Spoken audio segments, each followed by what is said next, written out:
My name is Anthony Dukes, Professor of Marketing at USC's Marshall School of Business. In this brief talk, I'm going to discuss where to find new market opportunities post-COVID-19. New market opportunities have been created by the pandemic for products such as toilet paper and sanitary products. Similarly, alcohol sales increased in April of 2020 4.5 times relative to the same period last year. And for personal grooming devices, such as the Flowbee haircut system, has been out of stock for months. These are all short-term market opportunities that have been created by the pandemic, but they're not really systemic or fundamental changes in any particular market. More long-term, there's been a decrease in customer spending because of the pandemic. It's hit air travel, restaurants, and retail. And weak players have had to become bankrupt because of the loss in consumer spending. So market opportunities will emerge post-pandemic once spending returns to normal. However, again, these are not real fundamental changes in any particular market. In this talk, I want to focus on fundamental changes in markets that have been created by the pandemic. And to understand this, I look for a market that's stuck in a bad equilibrium. Markets can get stuck in a bad equilibrium when markets possess a property known as network effects. The question is whether the pandemic has made this market unstuck out of this bad equilibrium. Now, network effects have been known since 1974 in a fundamental paper by Jeffrey Rolfs, who studied network effects in telecommunications. Essentially, he observed that the value of telecommunication services are more depending on how many people are participating. Network effects arise in many other situations. In my own research, I've studied markets with network effects such as online shopping platforms, advertising markets, and cryptocurrencies. Network effects exist in many other markets. And in finding fundamentally changed markets because of the pandemic, we look for markets with network effects that are stuck in a bad equilibrium. To illustrate, let's look at one industry where I see fundamental changes post-pandemic, and that would be online grocery delivery.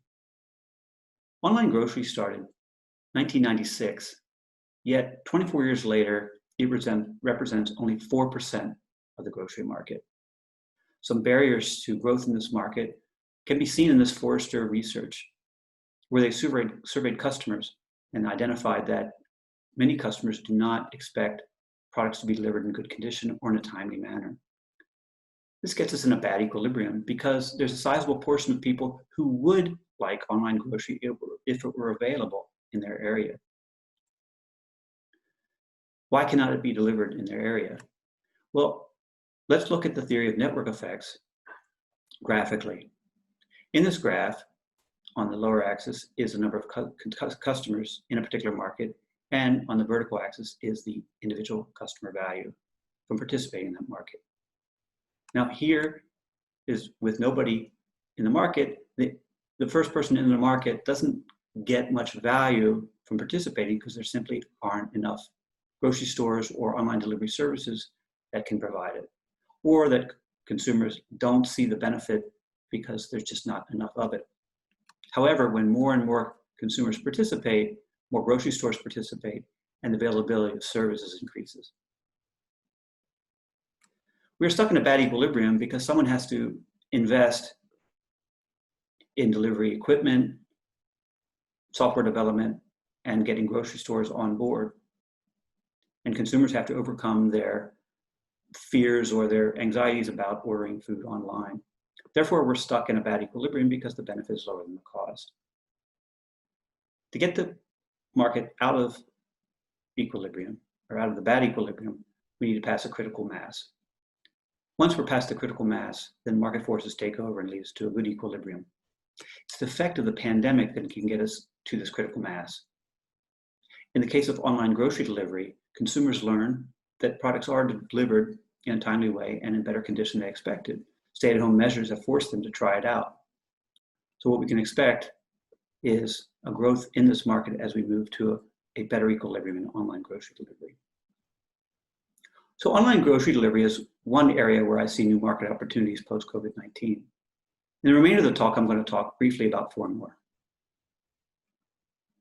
E-commerce and Experiential retailing is another area where I see fundamental change post-pandemic.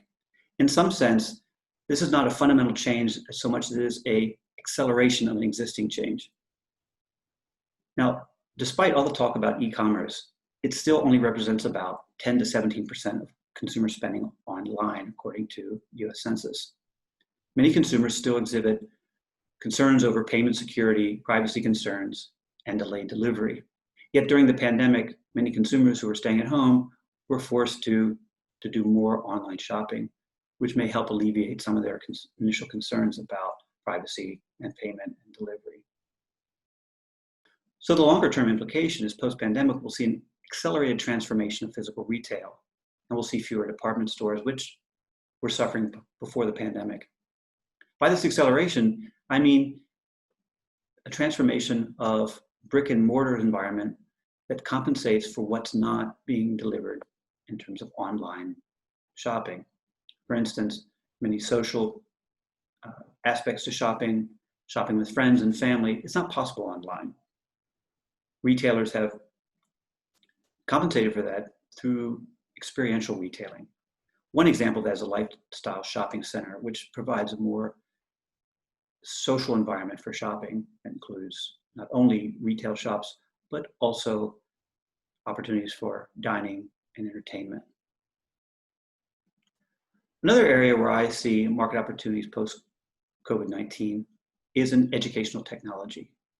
It is well known that the traditional lecture format at most universities has been upended because of the pandemic.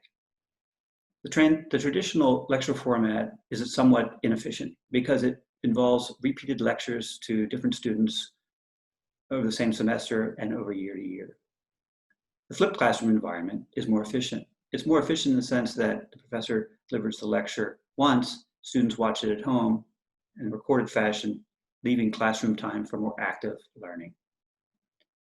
Not only is it more efficient in terms of faculty time, but it's a more effective learning approach, as indicated by a body of pedagogical research. So in that sense, pre-pandemic, we were stuck in a bad equilibrium.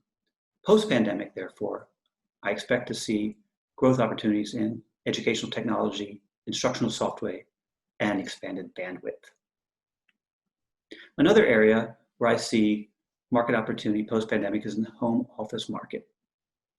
Many of us go to offices out of the expectations of our employers, and many of us believe that we're most effective in a physical collaborative environment.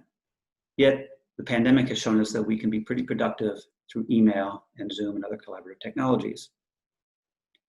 In fact, Nationwide Insurance has used the pandemic to shrink its physical office space from 20 pre-pandemic to only 4 now. Now this greatly saves retail space without potential loss in productivity. So therefore, post-pandemic, I see an increase in demand for home office furnishings and equipment and collaborative technologies. A final area where I see new market opportunities post-COVID is in medicine. Now, pre-pandemic, most patients would physically visit a doctor's office for consultation. But this requires expensive medical facilities, not to mention office hygiene and upkeep. In that sense, we're stuck in a bad equilibrium as doctors and patients are reluctant to an alternative. Yet the pandemic has taught us, out of necessity, because of little hospital capacity due to COVID patients, doctors hosted remote consultations and found them rather effective. Insofar as patients and doctors both find remote consultations productive, I expect post-pandemic we'll see market opportunities in all sorts of telehealth equipment, such as remote diagnostic technology and medical testing platforms. In summary, we've looked at 5 situations where there may be new market opportunities post-COVID-19: online grocery delivery, experiential retailing, educational technology, home office equipment, and technology associated with telemedicine. There may be many others.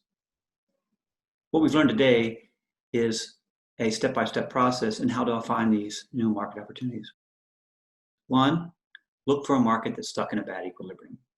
That will occur in markets with a property known as network effects. And second, assess whether the pandemic has made that market unstuck. And that's where you'll find potentially new market opportunities post-COVID-19.